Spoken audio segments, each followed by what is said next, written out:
What is up, guys? It is Simon here and we are back with another pickup video.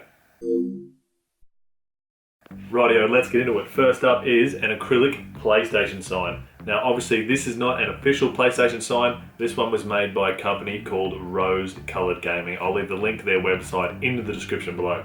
Basically what they do is they make a large range of video game related display items. From signs, console stands, cartridge stands, controller stands, and handheld console stands as well. Really great stuff if you're looking to kind of display your collection in a very professional way. If I knew this company existed sooner, I would have purchased so much more stuff off them.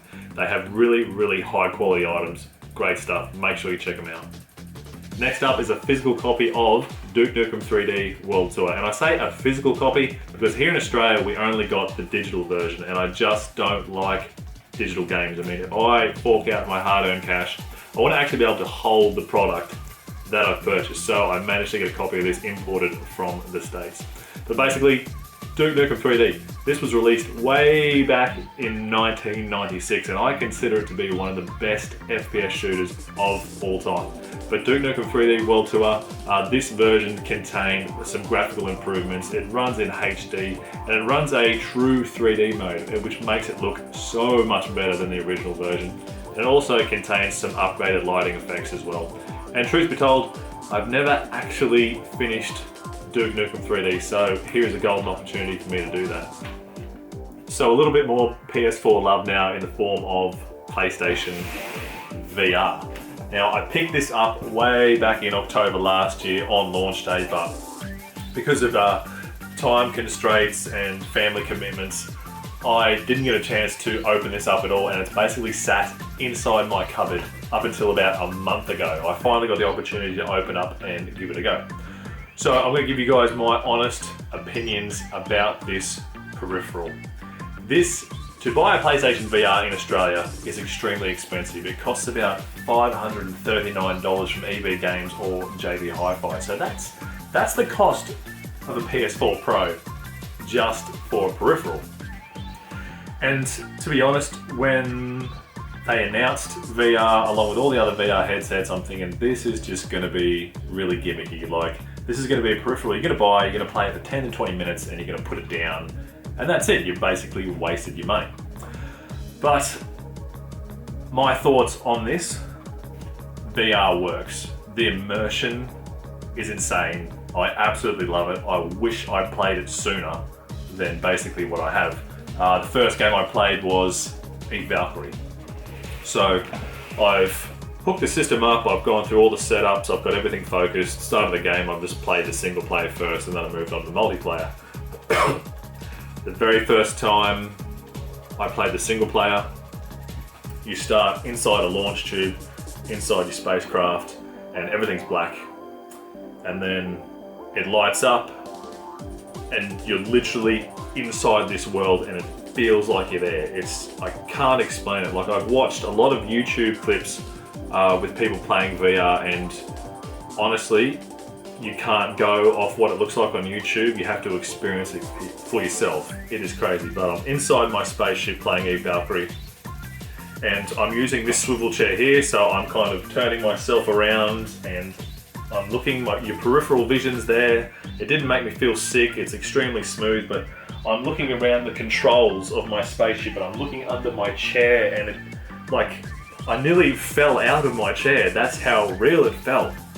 And I'm turning around, looking out the back window, and I can look out the sides, and you've got these two big Vulcan cannons sitting here, and it's crazy. I've never experienced anything like it, and I find it hard to believe that this technology is available for home entertainment. It's just absolutely nuts. And then you launch out of the launch tube, going flat pelt in your spacecraft, and it feels like I'm getting pushed back into my seat because it tricks your body.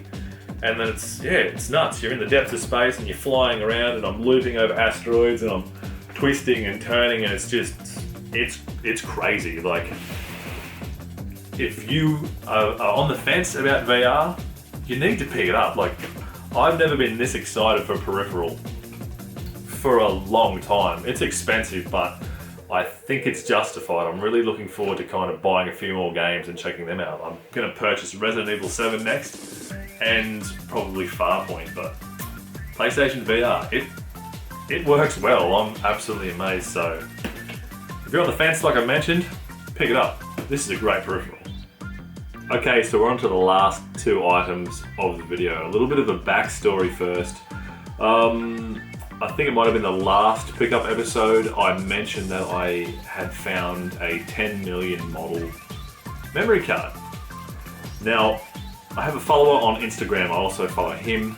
He used to work in the video game industry. He's worked for quite a few companies, but he recently worked for Sony, and he's amassed an enormous collection. Like, it is enormous. It is like filled full of the rarest and most unique things I have ever seen. And recently he decided to open up his own business venture, and to fund that he decided to sell 30% of his collection. And over 6 months on Instagram he just posted up stuff he was selling, and every day it was just full of new things, and the stuff he was selling was crazy. So I would love to see the other 70% of his collection. But one day he posted up these two items that he was selling, and I saw them. I'm like, oh, I would love to have those. I will never see them in this condition ever again. Quite rare. But unfortunately at the time I didn't have the funds and the money available to me. I had to use the money for other stuff. So I just assumed, you know, for that price they would sell. And that's the other thing too, he was selling everything for such a fair price, not eBay price, really, really fair, and he was looking after collectors, and that was just so cool. But about 3 weeks later, after he posted up these two specific items, he sent me a message through Instagram, and he's like, hey, I still have these two items. I know you love PlayStation, and I would love to see them go to you. Are you interested? And I looked, and I'm like, yeah, it would be good, but unfortunately, no. You know, I might give it a miss, but thank you very much for the offer. He's like, hey, listen, I'll knock $100 off for you. I'll give you free postage and free postal insurance as well. And these two items are from the States, so postage to Australia is actually quite expensive. And I said, okay, yeah, no worries. I'll have a think about it. Let me get back to you. Probably 10 to 30 seconds after I sent that message back to him, I was straight back on the phone and go, yeah, I'll take it straight away, no worries. Anyway, those items are a complete in-box, brand new 10 million model memory card. I have a loose one, but I don't have a boxed one. I never ever thought I would get a boxed one, ever. It's crazy. This is such an awesome piece of PlayStation history, so I'll just open it up carefully.